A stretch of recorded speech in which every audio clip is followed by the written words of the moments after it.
Arahkan hati saudara kepada Dia, Dia yang duduk di atas tahta, memerintah untuk selamanya. Pandang wajahnya,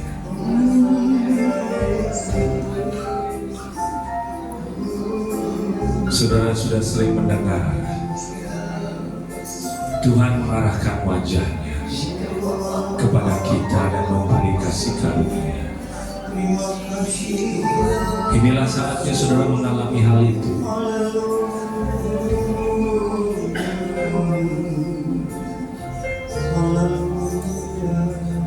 Ketika kita memandang wajah Tuhan, kita akan mengalami diubahkan. Sakit penyakit tidak bisa bertahan, ikatan tidak bisa bertahan, beban berat tidak bisa bertahan, tekanan kekhawatiran tidak bisa bertahan. Ketika ada sinar kemuliaan-Nya menyinari kita semua. Terima kasih Bapa untuk siang hari ini. Bersyukur kami boleh ada di tempat yang baru ini. Kasih karunia-Mu yang sungguh besar buat kami. Sebentar kami mau mendengar firman Tuhan, dan kami percaya bahwa firman itu adalah ya dan amin, yang akan memberi kami kebenaran yang memerdekakan dan mengubahkan. Beri kepada kami telinga yang mendengar, mata yang melihat, kebenaran ini. Dan kami siap pada siang hari ini untuk menyambut firman Tuhan hanya di dalam nama Tuhan Yesus Kristus. Setiap orang yang siap dengar firman Tuhan, katakan sama-sama. Amin. Puji Tuhan, silakan Bapak Ibu Saudara boleh duduk kembali. Puji nama Tuhan, saya bisa ada di tempat ini lagi, ya. Bukan tempat ini lagi, ya, maksudnya di komunitas ini, tapi di tempat yang baru. Puji Tuhan, ya. Saya bersyukur untuk waktu ini. Saya selalu senang kalau bisa melayani saudara-saudara yang bergabung dalam pelangi kasih. Hati Tuhan ada pada diri saudara. Katakan kepada kiri kanannya, hati Tuhan ada pada dirimu. So, jangan merasa tidak diperhatikan. Haleluya. Oke, ya, saya mau langsung saja mengajak saudara membuka satu ayat di Lukas pasal yang ke-12. Lukas pasal yang ke-12.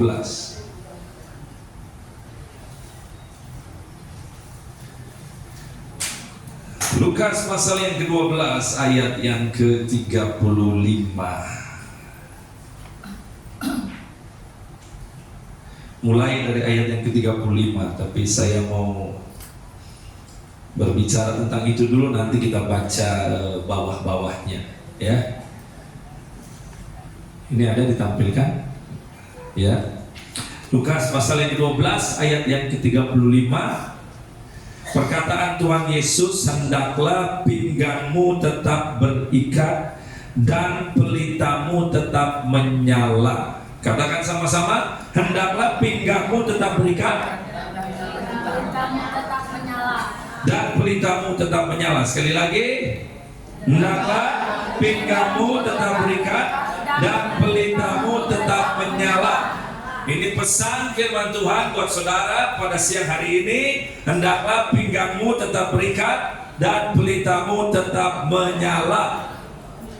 Nah, konteks daripada perkataan Tuhan Yesus ini adalah bagaimana umatnya ini, hamba-hambanya, mempersiapkan diri menjelang kedatangannya yang kedua kali. Untuk kita bisa dipandang siap ketika Tuhan Yesus datang untuk kedua kalinya, kita harus memastikan bahwa pinggang kita tetap berikat dan pelita kita tetap menyala. Nah, untuk saudara mengerti lebih lanjut, maka kita harus baca ayat-ayat yang ada di bawahnya, ya. 36, dan hendaklah kamu sama seperti orang-orang yang menanti-nantikan tuannya yang pulang dari perkawinan, supaya jika ia datang dan mengetok pintu, segera dibuka pintu baginya. Berbahagialah hamba-hamba yang didapati tuannya berjaga-jaga ketika ia datang. Aku berkata kepadamu, sesungguhnya ia akan mengikat pinggangnya dan mempersilakan mereka duduk makan, dan ia akan datang melayani mereka. Dan apabila ia datang pada tengah malam atau pada dini hari dan mendapati mereka berlaku demikian, maka berbahagialah mereka. Tetapi ketahuilah ini, jika tuan rumah tahu pukul berapa pencuri akan datang, ia tidak akan membiarkan rumahnya dibongkar. Hendaklah kamu juga siap sedia, karena Anak Manusia datang pada saat yang tidak kamu sangkakan. Hendaklah pinggangmu tetap berikat dan pelitamu tetap menyala. Konteksnya adalah bahwa kalau kita ingin dipandang siap oleh Tuhan ketika Dia datang, kita harus siap sedia melayani. Pinggang berikat itu adalah satu gambaran dari seorang hamba yang siap melayani. Jadi saudara-saudara, jangan sampai kalau kita mengerti bahwa kedatangan Tuhan itu sudah dekat, kita kendor dalam melayani. Kita harus semakin rajin dan harus selalu siap untuk melayani. Saudara bisa lihat ceritanya di sini bahwa cuaca atau konteks daripada perumpamaan ini itu di malam hari. Di malam hari itu gelap.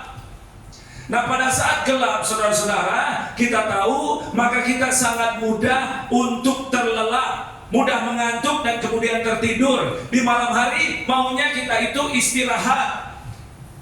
Secara jasmani memang begitu. Tapi kalau kita tahu bahwa di malam hari itu ada pencuri mau datang, kita tidak akan bisa beristirahat. Kita harus berjaga-jaga. Dan berjaga-jaga ini sangat penting karena dikatakan dalam perumpamaan ini, kita tidak tahu kapan pencuri itu akan datang, pukul berapa kita tidak tahu. Malam itu bukan cuma 1-2 jam, malam itu panjang sekali, bisa 9, 10, 11 jam. Dan kalau kita ada dalam keadaan malam, kita bisa mudah untuk tertidur. Dan kita lihat ya, kalau misalnya malam, kalau seorang hamba ya normalnya bekerja di siang hari, melayani di siang hari, dan waktu siang hari pinggangnya berikat. Tapi kalau sudah malam, hamba itu akan istirahat ya, dilepaskan ikat pinggangnya begitu, karena itu istirahat. Tapi dalam konteks kedatangan Tuhan Yesus yang dikatakan itu akan terjadi pada saat dunia ada dalam kegelapan, maka salah sekali kalau kemudian kita mengendorkan. Kalau kita kemudian merasa ya ini sudahlah, saya santai aja, saya akan mengurangi dalam frekuensi kita melayani dan sebagainya. Nah, Tuhan Yesus memperingatkan kepada kita, memperingatkan bahwa hendaklah pinggang kita tetap berikat. Kemudian dia jelaskan ya, bahwa Tuhan ini nanti akan kembali dari perkawinan. Ini perumpamaan. Nah, kalau Tuhan ini pulang ke rumah, berbahagialah hamba-hamba yang pinggangnya tetap berikat dan dia selalu siap. Jadi begitu si tuan rumahnya datang, dia langsung, hamba ini tahu, buka pintu buat dia dan siap melayani. Lihat gambarannya malam, saudara. Kalau malam, kalau kita nunggu malam, itu gampang ngantuk. Menunggu di malam hari itu akan membuat kita mudah mengantuk. Nah, jadi kalau mulai mengantuk, ya kita itu tidak ada orang yang kemudian tidur pakai ikat pinggang lah, katakan seperti itu. Akan dilepas gitu. Bagaimana supaya kita bisa tetap terjaga di waktu malam? Bagaimana kita bisa tetap terjaga pada saat gelap? Harus ada terang. Ya, kalau saudara mau bergadang, pengen tetap terjaga di sepanjang malam, coba lakukan itu tanpa lampu, tanpa ada terang. Sulit sekali. Saudara boleh saja mencoba gitu, menguatkan diri untuk tidak terlelap. Tapi kalau gelap, kegelapan itu akan menguasai kita dan kemudian kita akan mengantuk dan kemudian kita akan tertidur. Satu-satunya cara untuk menjaga supaya kita tetap terjaga pada saat gelap, pada saat malam, harus ada lampu, harus ada terang. Itu sebabnya hendaklah pelitamu tetap menyala. Karena kedatangan Tuhan ini terjadi pada saat dunia ada dalam kegelapan, dan akan membuat bukan saja dunia tetapi orang percaya kalau tidak berjaga-jaga akan terlelap dan tidak akan siap. Di malam hari orang akan, ya kalau orang yang berdosa, mereka akan mabuk-mabukan, berpesta pora, melakukan imoralitas dan sebagainya. Buat orang yang baik, orang rumahan di malam hari akan tinggal di rumah, tapi mereka juga akan tidur. Nah, tapi kalau saudara tahu bahwa di malam itu, kalau sudah beberapa malam ada kasus pencurian di lingkungan rumah saudara, saudara tidak tahu kapan giliran saudara akan didatangi oleh pencuri, saudara akan berjaga-jaga sekalipun malam. Jadi ini yang menjadi nasihat Tuhan Yesus kepada kita semua, hendaklah pinggangmu berikat dan pelitamu menyala. Saudara tahu, kalau sudah lihat di dalam perumpamaan yang Tuhan Yesus berikan menjelang kedatangannya, ada yang berkaitan dengan perkataan ini, hendaklah pinggangmu berikat. Itu berbicara tentang hamba-hamba yang siap melayani, yang menantikan kedatangan Tuannya dan siap melayani Tuannya. Ada perumpamaan hamba-hamba yang setia dan bijaksana, ada perumpamaan hamba-hamba yang jahat. Di penghujung akhir zaman ini akan ada pemisahan di antara hamba-hamba Tuhan, orang-orang yang melayani Tuhan. Saya tidak berbicara pendeta, saya tidak berbicara orang yang memiliki kedudukan, saya berbicara semua kita yang dipanggil untuk melayani. Dan sebetulnya semua kita dipanggil untuk melayani. Waktu kita melayani di penghujung akhir zaman ini akan ada pemisahan. Tuhan akan memisahkan antara hamba-hamba yang setia dan bijaksana dengan hamba-hamba yang jahat. Pertama, jangan sampai saudara tidak melayani. Yang kedua, sekaligus saudara melayani, pastikan saudara itu selalu siap sedia untuk melayani. Ikat pinggang berbicara tentang kebenaran. Ya, salah satu daripada senjata Allah adalah ikat pinggang kebenaran. Jadi kalau saudara mengikat pinggang saudara, artinya kalau saudara melakukannya kan, mengikat pinggang itu bukan dengan longgar gitu, tapi dengan kencang. Kebenaran dalam diri saudara harus kencang, tidak boleh longgar. Kalau saudara mau melayani, apa yang ada dalam pikiran saudara harus dipenuhi dengan kebenaran, tidak boleh dicampur dengan hal-hal yang bukan berasal dari kebenaran. Kencangkan ikat pinggangmu, itu berarti penuhi pikiran saudara dengan kebenaran firman Tuhan, karena hanya dengan demikian saudara akan siap untuk melayani. Tidak bisa melayani dengan pikiran manusia, tidak bisa melayani dengan dengan filsafat manusia, dengan kebaikan manusia. Harus dengan kebenaran Allah. Baru saudara akan dipandang sebagai hamba-hamba yang siap sedia dengan mengikat pinggang. Dan kalau saudara mengerti bahwa di penghujung dari akhir zaman ini Roh Kudus bekerja dengan cepat, ada percepatan. Bagaimana saudara akan bergerak cepat dengan Roh Kudus kalau saudara ikat pinggangnya kedodoran?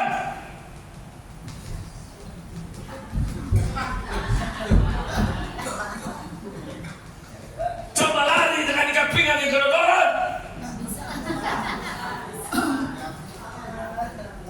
Dikit-dikit kita berhenti, betulin lagi, kencangin lagi. Dan kalau saudara coba lari, kemudian ikat pinggangnya merosot, apa maksudnya? Baju saudara dan jatuh. Roh Tuhan berkuasa atas Elia, dan ia mengencangkan ikat pinggangnya, dan kemudian dia lari menyusul Ahab yang naik kereta kuda. Elia tidak pakai apa-apa, dia dengan kaki telanjang, tapi dia bergerak lebih cepat daripada Ahab yang mempergunakan kereta kuda, karena ikat pinggangnya kencang. Kebenaran dalam kehidupannya sangat kencang. Saudara jangan dengerin yang lain-lain, dengerin firman Tuhan. Penuhi hidup saudara dengan firman Tuhan, karena yang beredar di dunia sana melalui sosial media itu banyak dusta. Seolah-olah benar tapi itu dusta. Ialah iblis kalau mau memasukkan dusta, tidak mungkin yang terang-terangan, harus tersamar, harus sepertinya benar. Kalau saudara mengizinkan hal-hal yang nampaknya seperti kebenaran tapi bukan, itu akan membuat ikat pinggang saudara longgar, dan saudara tidak bisa bergerak cepat. Apalagi kalau sampai lepas, saudara berhenti melayani.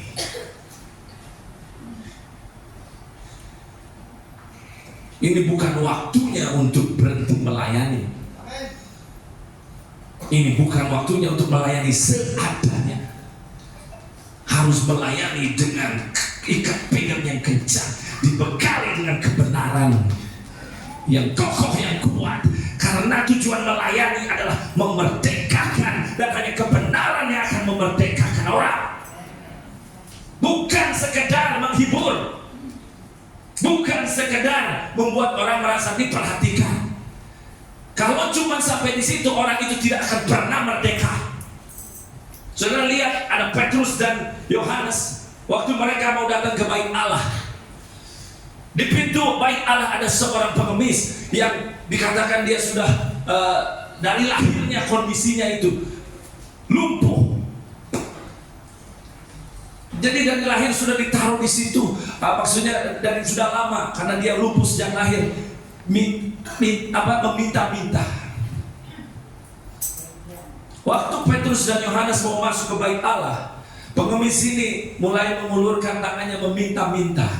Dan Petrus kemudian berkata bersama Yohanes, lihat kami. Pengemis itu berpikir bahwa Petrus dan Yohanes akan memberi sedekah. Tapi kemudian kita baca dan kita dengar bahwa Petrus dan Yohanes mengatakan sebuah perkataan yang sangat luar biasa. Emas dan perak aku tidak punya, tetapi apa yang ada pada kami aku berikan kepadamu. Di dalam nama Yesus bangkit dan berjalanlah. Apa maksudnya? Kalau Petrus dan Yohanes hanya memberi sedekah, pengemis itu tertolong untuk bisa makan mungkin hari itu dan beberapa hari berikutnya. Tetapi dia tidak akan pernah merdeka, karena manusia tidak pernah diciptakan untuk jadi pengemis.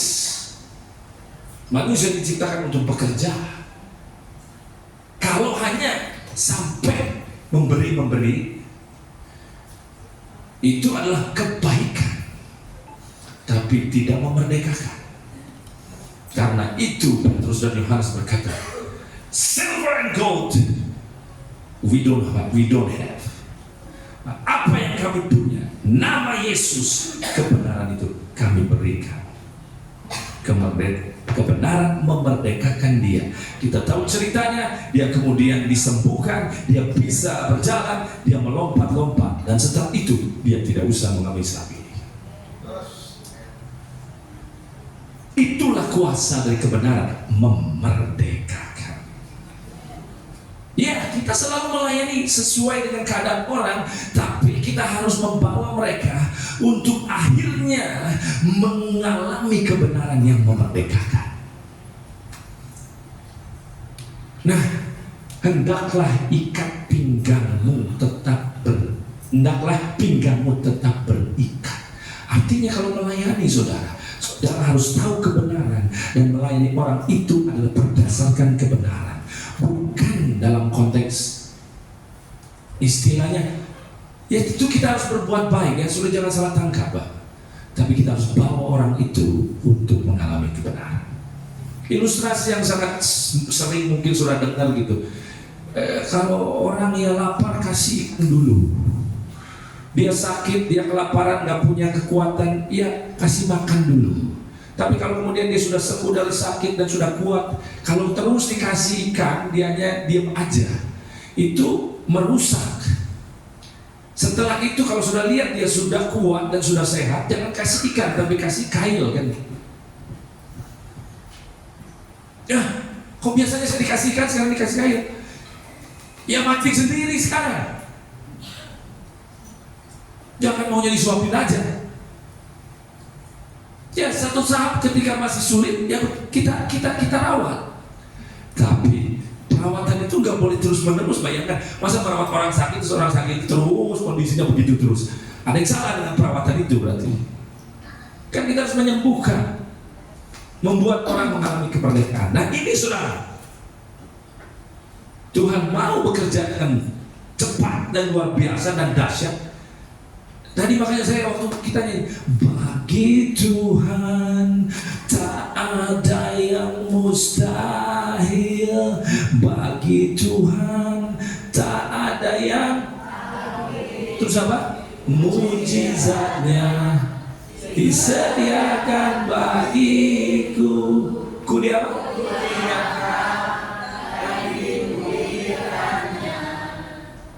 Ku tetap di bawah dan dibiarkannya, gitu.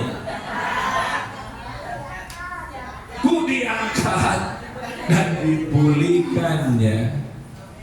Saudara lihat hidup saudara. Berapa tahun saudara sudah percaya kepada Tuhan? Apakah saudara mengalami pemulihan, kemerdekaan dan diangkat, atau sepertinya ku dibiarkannya? Tidak. Ya, biarlah PPK ini pelangi kasih, juga menjadi pelangi kemerdekaan di dalam Kristus. Ya, jadi pastikan ya. Jadi saya tidak hanya berbicara tentang orang-orang yang hamba-hamba Tuhan di sini, semua saudara dipanggil untuk melayani. Amin. Oke, katakan kepada kiri kanannya, kamu juga hamba Tuhan yang melayani. Ya. Oke, ngomong yang lebih pedas sedikit. Jangan mau jadi layani aja, ayo layani.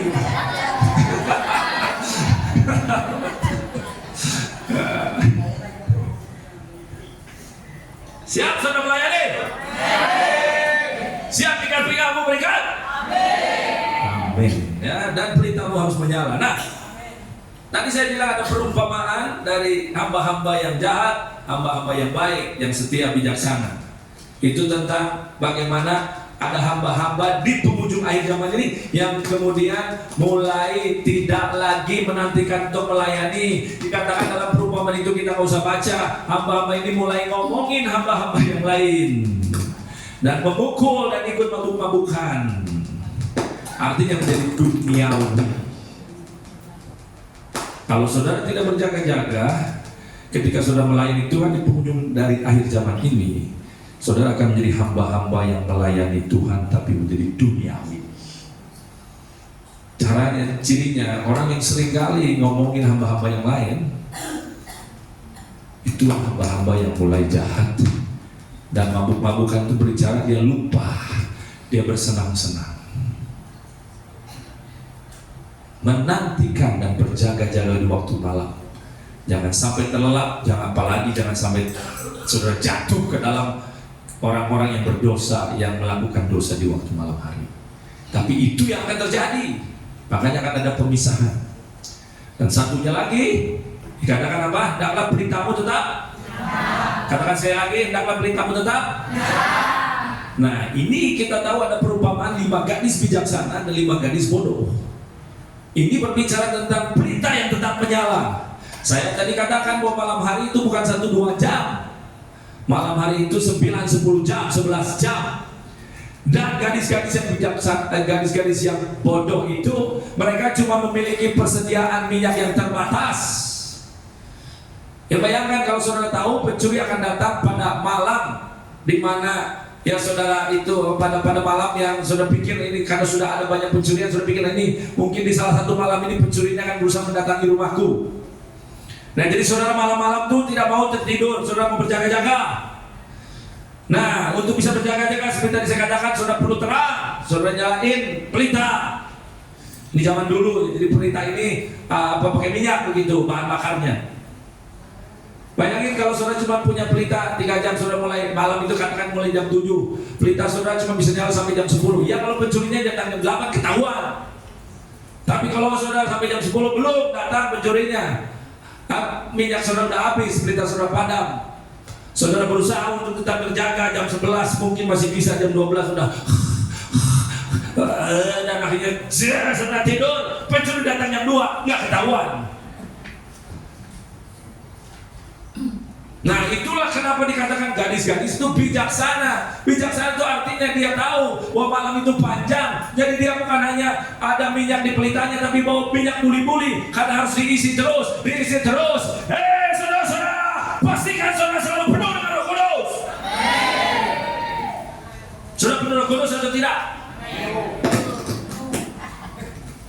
Tanya kiri kanan betul. Penuh apa kosong gitu?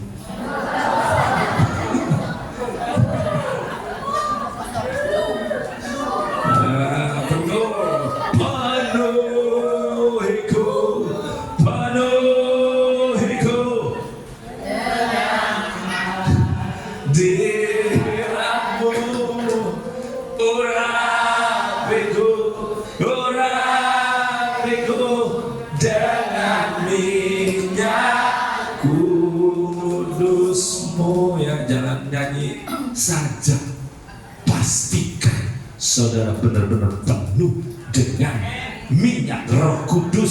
Ini akan menentukan. Udah jangan berdebat tentang Roh Kudus, yang penting penuh dengan Roh Kudus. Ini malah didebatkan tapi nggak penuh-penuh, ya tetap tidur. Penting sekali saudara memiliki pelita yang menyala. Kenapa disebut bijaksana? Katakan misalnya PLN Surabaya memberi pengumuman bahwa besok akan ada pemadaman listrik selama 3 hari. Nah, kalau lagi siang, saudara, saya nggak butuh terang karena udah ada terang dari matahari. Nah, kalau misalnya saudara tahu mulai besok akan ada pemadaman listrik, maka sebelum besok, saudara akan menyiapkan lilin, apa lagi, pelita, lampu yang dari baterai gitu. Tapi kalau saudara udah tunggu nanti. Begitu terjadi pemadaman listrik, saudara bingung karena gelap gitu, dan saudara nggak bisa berbuat apa-apa dalam kegelapan. Saudara seperti orang buta, tidak bisa berbuat apa-apa. Bahkan bukannya cuma sehari, selama 3 hari saudara lumpuh, tidak bisa berbuat apa-apa. Nah, kalau sudah seperti itu, padahal sudah diumumkan, apa yang timbul dalam hati saudara? Nah, dalam Alkitab itu kata penyesalan itu digambarkan ratap dan kertak. Sangat menyesal.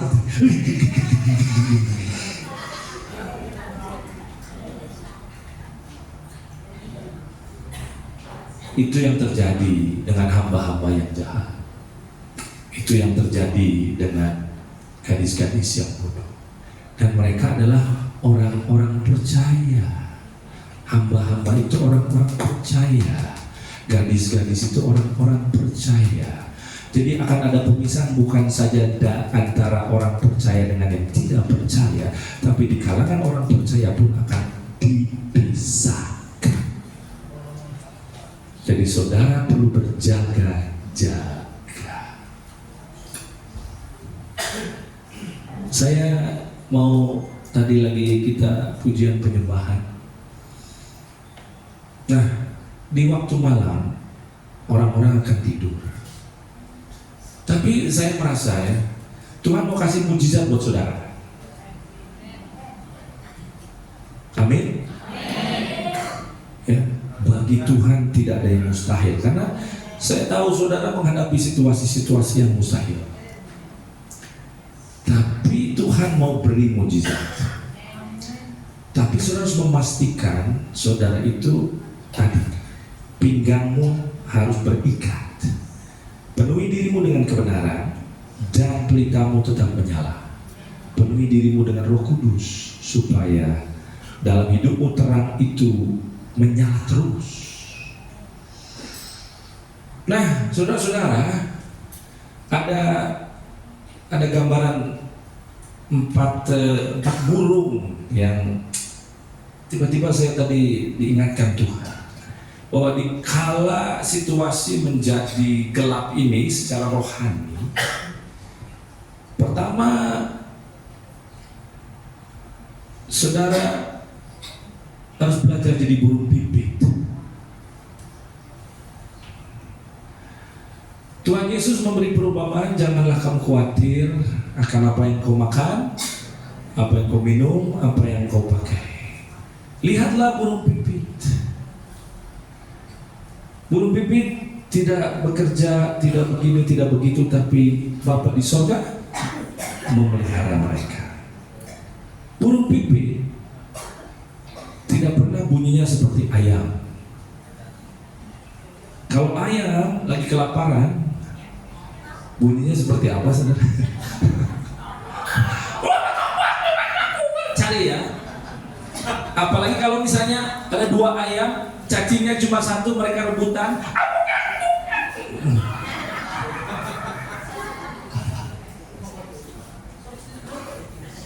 Itu suara marah-marah, suara menggerutu, suara komplain.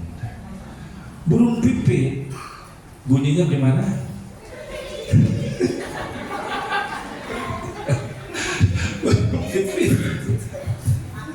Burung pipit selalu bernyanyi. Pagi hari waktu saudara bangun, sudah ada nyanyian burung pipit. Mau dapat makanan sedikit, mau dapat makanan banyak, burung pipit akan selalu bernyanyi, mengucap syukur. Pelajaran dari burung pipit adalah kita harus selalu mengucap syukur dalam segala. Pelajaran dari burung pipit adalah kita harus belajar mencukupkan diri dengan apa ya?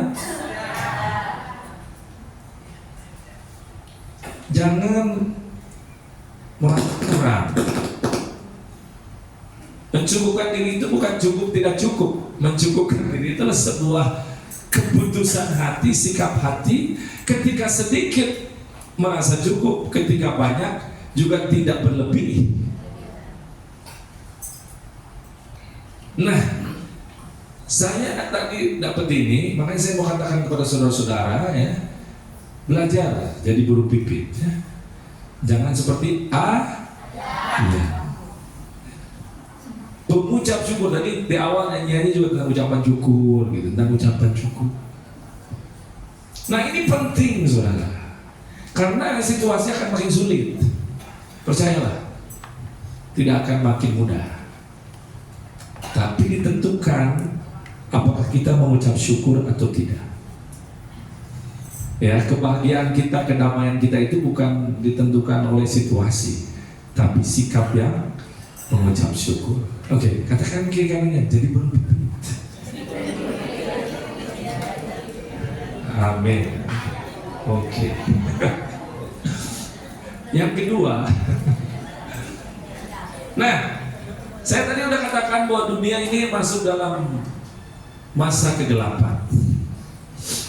Dalam masa kegelapan, orang-orang akan mudah tidur. Kalau tidur itu artinya tidak sadar dengan keadaan sekeliling. Ya, orang yang tidurnya sangat pulas, mau di sebelahnya ada bom juga dia nggak bangun.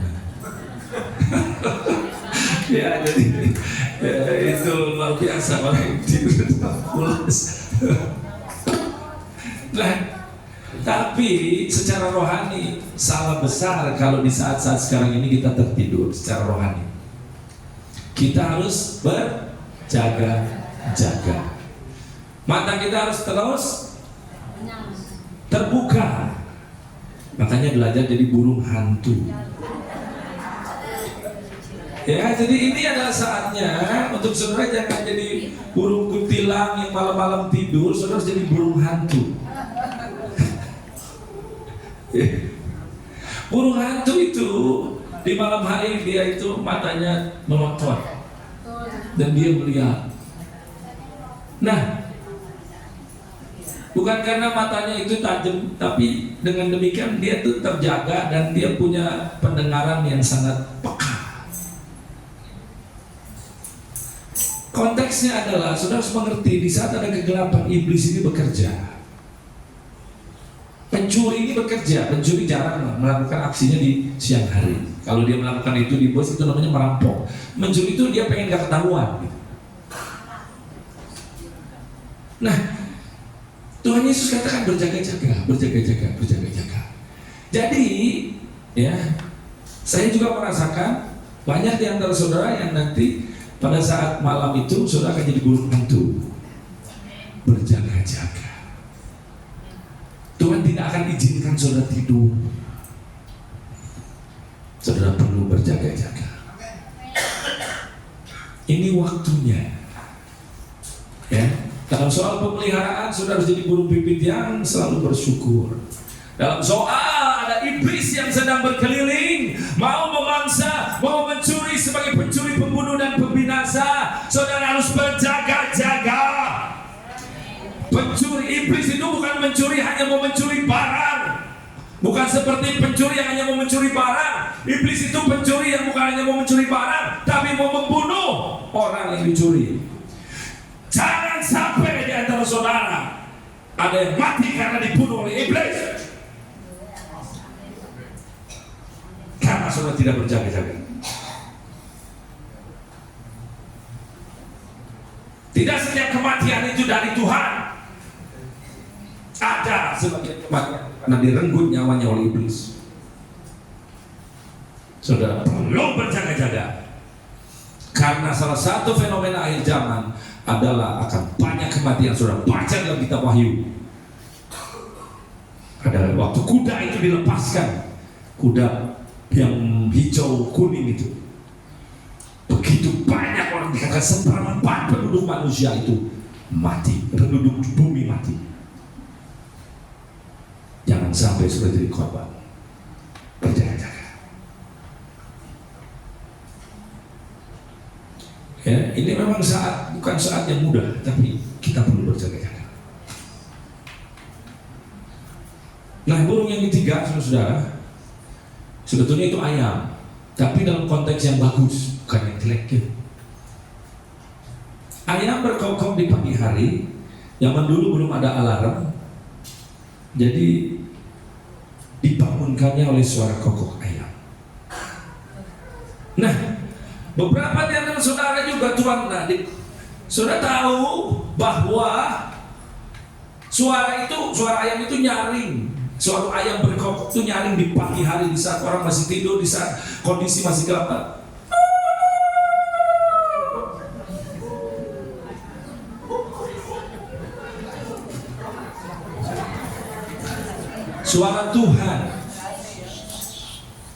Suara Tuhan di pagi hari itu akan nyaring. Jadi saudara, sebagian saudara akan dibangunkan pada pagi hari untuk mendengar perkataan Tuhan. Kenapa ayam itu berkokoknya bukan jam 5, tapi jam 3, kira-kira seperti itu? Karena begitu bangun, perlu waktu untuk mempersiapkan diri. Itu sebabnya pada saat matahari terbit itu adalah gambaran dari kedatangan Tuhan Yesus. Tetapi sebelum matahari terbit, ayam itu sudah berkokok membangunkan orang-orang supaya jangan bangunnya kesiangan. Sehingga pada saat kalau bangunnya kesiangan jam 5 baru bangun, ya kalau ibu-ibu mengerti, kalau sudah telat bangunnya untuk nyiapin ini itu, aduh luar biasa kewalahan. Dan tidak bisa selesai semuanya.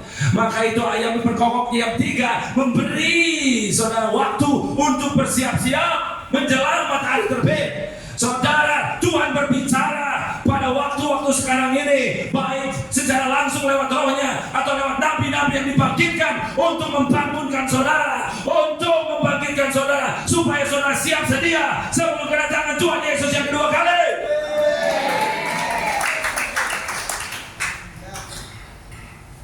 Makanya sudah dibangunkan untuk mendengar sesuatu pesan Tuhan untuk mempersiapkan saudara.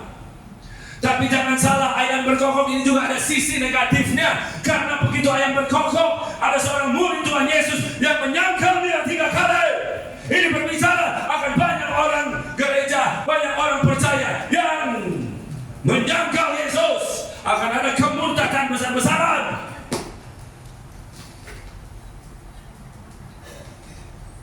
Dua murid Yesus, yang satu menyangkal, yang satu mengkhianati. Ini gambaran dari apa yang akan terjadi di penghujung dari akhir zaman. Akan ada orang-orang percaya yang mengkhianati Yesus demi uang. Hamba-hamba Tuhan yang mempergunakan pelayanan untuk cari keuntungan. Roh Yudas itu sedang melanda hamba-hamba Tuhan. Karena Yudas adalah salah seorang murid Yesus, bukan orang biasa. Dia menyembuhkan orang sakit, dia mengusir setan, dia melakukan banyak mukjizat, dia mendengar pengajaran Tuhan Yesus, bahkan juga berkhotbah. Tapi mengkhianati demi 30 keping uang perak. Ini gambaran dari apa yang akan dan sedang terjadi dan akan semakin marak. Di sisi lain, seperti Petrus yang takut. Ini orang-orang biasa mungkin yang bukan hamba-hamba Tuhan, tapi ketakutan. Kamu percaya Yesus, ditekan, kemudian seperti situasi akan membuat saudara merasa ketakutan. Aduh, enggak, aku enggak kenal dia.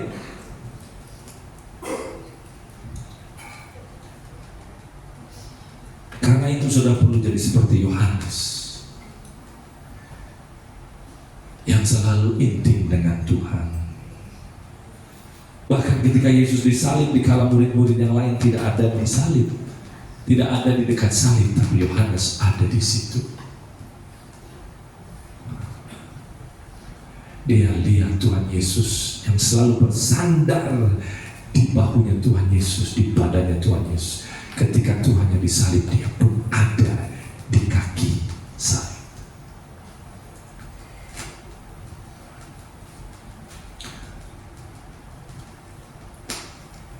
Saya maunya saya nggak terlalu keras-keras begini ya, tapi ya inilah Roh Tuhan memperingatkan saudara. Dan yang terakhir dikatakan bahwa sebelum kesudahannya Injil Kerajaan Sorga akan diberitakan ke seluruh dunia menjadi kesaksian buat bangsa-bangsa. Saudara mencari Raja Wali yang terbang melintasi samudra untuk memberitakan Injil kepada bangsa-bangsa. Raja Wali terbangnya bukan dari satu pohon ke pohon yang lain, tapi dari satu gunung ke gunung yang lain, dan di antara gunung ini ada samudra yang luas. Kalau saudara berjaga-jaga seperti burung hantu, kalau saudara mendengarkan suara Tuhan yang nyaring dan menyuarakan suara kenabian mempersiapkan umat Tuhan, kalau saudara tahu bersyukur di dalam segala situasi, saudara menjadi burung pipit yang tidak pernah mengeluh, tidak pernah menggerutu, maka pada akhirnya saudara akan diubahkan menjadi Raja Wali yang siap untuk terbang tinggi, menyatakan kemuliaan Tuhan kepada bangsa-bangsa. Itu Petrus, itu Yohanes, itu nelayan-nelayan sederhana, tapi mereka diutus ke bangsa-bangsa yang ada pada saat itu. Jangan saudara membatasi diri saudara, bukan untuk yang lain, karena Injil Kerajaan Sorga harus diberitakan ke seluruh dunia sebagai kesaksian bagi bangsa-bangsa baru tiba kesudahannya. Jadi biar saudara, ya, ini di tempat perdana, saudara dibangunkan, saudara dibangkitkan untuk jangan melihat diri saudara sebagai aku ini siapa gitu, tapi pastikan saudara akan terus mendekat kepada Tuhan, sehingga Tuhan akan mendekat kepada saudara. Yang terakhir, hendaklah pelitamu tetap menyala. Api, zaman dulu apinya keluar dari minyak, terangnya dari api. Ada 3 jenis, ada korek api, ada lilin, ada obor. Beberapa waktu yang lalu Tuhan pernah memperlihatkan ini kepada saya, bahwa di kalangan orang percaya ini ada apinya itu jenis korek api yang menyala kecil sebentar saja kemudian padam. Kalau saudara menyimpan kepahitan, kalau saudara menyimpan kekecewaan, kalau saudara gampang khawatir sebagai orang percaya, itulah saudara korek api. Tanya-tanya kiri kanannya, kamu ini korek api bukan?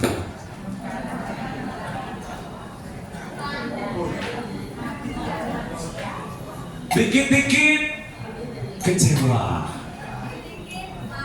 dikit-dikit marah, dikit-dikit menggerutu, dikit-dikit khawatir.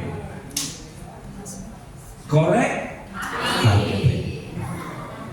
Amin. Saudara korek api bukan? Bukan. Okay. Yang kedua, lilin. Lilin kalau nyala lebih stabil. Ya, kalau korek api sebentar hilang. Kalau lilin lebih lama, karena dia membakar itu parafinnya. Nah, lilin gambaran dari orang percaya yang punya iman. Ya, nggak terlalu komplain. Ya, dia bersyukur, beriman. Kemudian juga dia dengar firman, jadi stabil. Ya, tapi kalau lilin, saudara, dalam sebuah ruangan ada lilin, itu yang akan diterangi yang dekat aja kan. Kalau yang jauh-jauh nyalanya nggak terlalu sampai. Betul. Ini masih ya beriman, bersyukur, tapi untuk diri sendiri saja gitu. Makasih Tuhan, Kau sudah memberkati diriku, keluargaku, pekerjaanku, teman-temanku. Yang dipikirin ya cuma kalian sendiri saja. Oke lah, sehat. Tapi yang Tuhan mau, sudah jadi apa? Obor. Pertama, obor itu ada minyaknya. Kedua, obor itu nyalanya itu menyambar-nyambar. Nyalanya itu bukan yang biasa begitu, seperti ada bentuk seperti lonjong begitu. Tapi obor itu kayak menyambar-nyambar gitu. Wah, apinya menjilat-jilat gitu. Karena ada minyak. Dan obor ini adalah gambaran dari orang yang berserah penuh. Hidupku bukannya aku lagi, tapi Kristus yang hidup di dalamku. Bagiku hidup adalah Kristus dan mati adalah keuntungan. Orang ini sudah siap mati buat Kristus. Kalaupun gak mati, ya berarti hidupnya Kristus, bukan yang lain. Inilah obor yang bisa dibawa masuk ke hutan belantara, ke hutan rimba yang gelap. Coba saudara bawa korek api ke hutan rimba dan coba untuk saudara korek api ini bisa menerangi. Gak bisa. Bawa lilin pun gak cukup. Apalagi di hutan rimba belantara itu banyak serigala. Begitu serigala datang kepada saudara, coba takut-takuti dengan korek api. Coba usir serigala itu dengan lilin. Malam kudus keluar dari malam, pergi nggak serigalanya? Kalau pakai obor, serigala adalah setan-setan, roh-roh jahat yang mau datang ke dalam kehidupan saudara. Kalau nyala saudara seperti korek api, kalau nyala saudara cuma seperti lilin, mana takut itu setan-setan dengan saudara. Tapi kalau hidup saudara adalah seperti obor yang menyambar-nyambar, itu setan-setan mau dekat juga udah, jangan duduk panas, jangan dekat-dekat dengan dia, dia ini api yang menghanguskan. Dan ini yang dibutuhkan, bahwa di penghujung akhir zaman ini saudara harus menjadi obor-obornya Allah. Ya, berserah saudara. Jangan berputar-putar dalam kepahitan, kekecewaan, kekhawatiran, marah-marah. Ayo, nggak ada habis-habisnya. Dan juga jangan hanya mikirin untuk diri sendiri dan jangan aku dan keluargaku. Berikan diri saudara untuk diutus dan untuk menjadi obor Allah bagi kerajaannya. Amin. Nah, sudah diberkati pada siang hari ini. Saudara mau pakai, katakan ayat yang di awal tadi. Hendaklah pinggangmu berikat dan pelitamu tetap. 1, 2, 3. Sekali lagi. Terakhir katakan kepada yang di sebelah saudara, hendaklah pinggangmu tetap berikat dan pelitamu. Ya, saya undang pemain musik ya untuk maju ke depan dan kita akan bersyukur kepada Tuhan.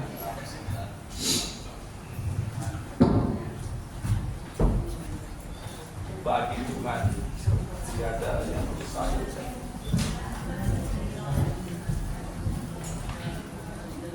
Bapak,